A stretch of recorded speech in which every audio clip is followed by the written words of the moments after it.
Hello and welcome back to the Fantasy Playmakers. What's up, guys? This week I thought it would be interesting to talk about some rest of season strategy. So in today's video, I'm going to be going through some general strategy for teams that are at the top. So teams right now that are contending for championships. So maybe you're like 9-1, 8-2, 7-3 in that range. You're at the top of your league, and kind of just what players you should be targeting, how you should be approaching the next few weeks and gearing up for that playoff run. And then in tomorrow's video, I'm going to be talking about players who maybe are on the outside looking in at the playoff picture, what players you guys should be targeting, how you kind of should be setting up your roster, and then basically just how are you going to manufacture wins to get yourself into that playoff conversation. Because really, if you can't get into the playoffs, you're not going to be winning the championship. And I really think, no matter where your team is, both of these videos are going to be important to watch because maybe, you're a team who's struggling so far. You're going to have to be making trades with some of these top teams. So you're going to want to know what they're looking for and then vice versa. So today's video is for the top teams. How are you going to set yourself up for a nice playoff run? And I want to start it off by saying it's just important to be understanding your league settings. And what I mean by that is not like, PPR, one quarterback, that stuff.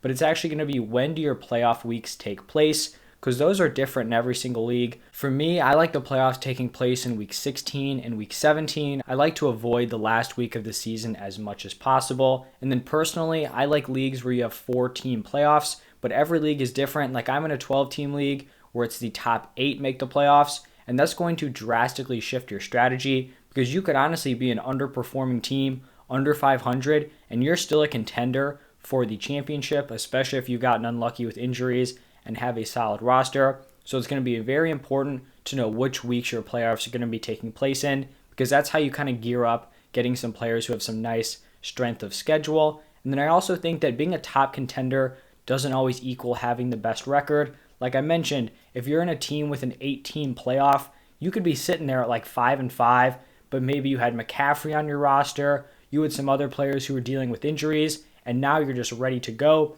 You could be the favorite to win that league. Even in the league that I referenced where it's a 12-team league and 8 players make the playoffs, right now in that league, I'm sitting at 8-2, but I really don't feel like I have one of the best rosters. I'm someone who likes to go running backs early and often in drafts, and this was really my only team where I wasn't able to do that. I think I had the 3rd overall pick, and basically the 1st and 2nd rounds were so running back heavy, so I went Kamara.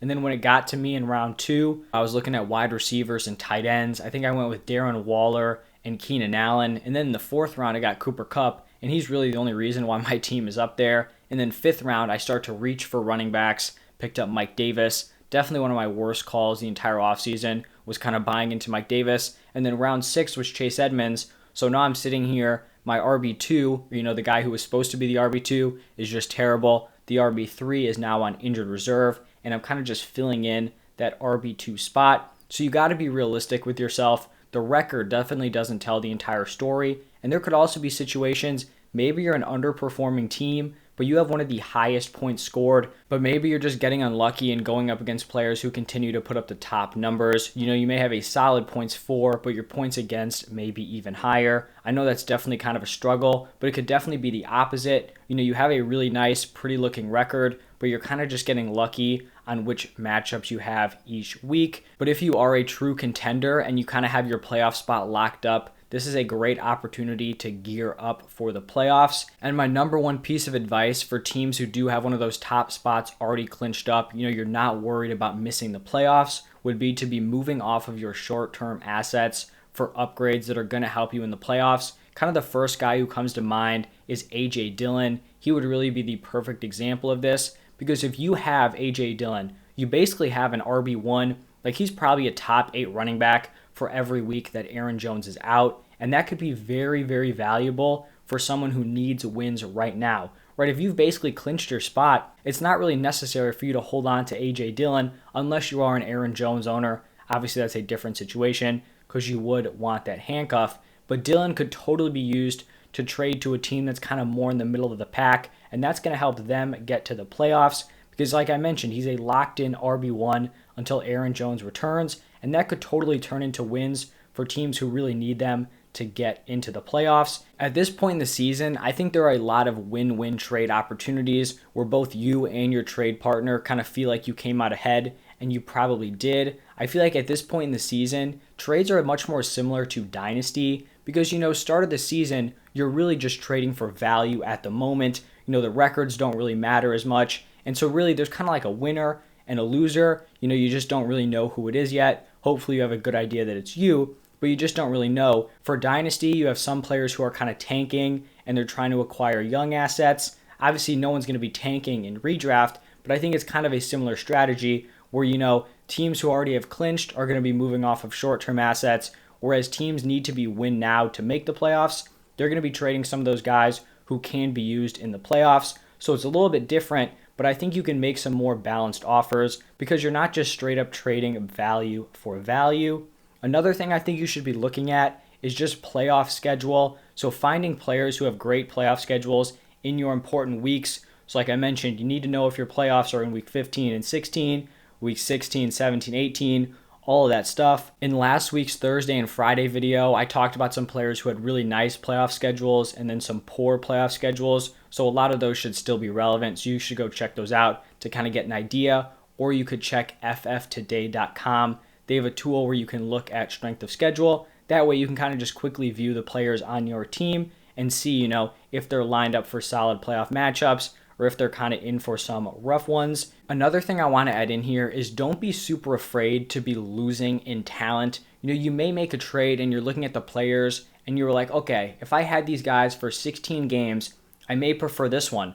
But the 16 games doesn't matter. If you have your spot locked up, you're just looking at those few weeks you need to win. One kind of example I thought of for this situation would be Marquise Brown for Deonte Johnson. If you guys have seen my videos this week, you know that I already think Deonte Johnson is a great player to trade for, but he's also someone who has a fairly easy rest of season schedule. So from weeks 13 through 18, he only has one negative matchup. So a negative matchup of teams against fantasy wide receivers compared to Marquise Brown, who only has one positive matchup in that same stretch from week 13 through week 18. I think this is a trade that could totally be accepted.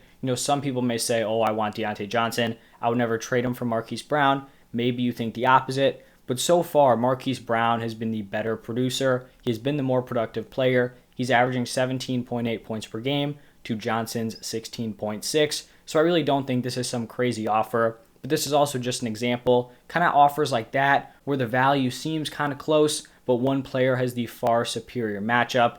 And kind of like what I'm saying, I would much prefer Deonte Johnson rest of season, even though he is averaging less points per game, because you're looking at a very small sample size in the playoffs. I also think these types of trades could be made with players who are trying to make that playoff push. So you could be trading for players who are in a similar tier. It may seem like a lateral move, but one team could be getting the player who has the better schedule weeks 11, 12, 13, 14 because they're in a win now mode. And then the other person is getting players who have nice schedules in week 16, week 17. It's a mutually beneficial trade because they need the good schedule to get into the playoffs. You need the good schedule to win the playoffs. So both of you guys are winning and you're kind of keeping the same quality of player. I think this is the last point I'm going to make in this video. So at this point in the season, your team is probably pretty locked in. You have an idea of what players you're going to be going with, aside from the trades that I've been talking about. But in terms of like waiver wire options, there's probably not a lot of top guys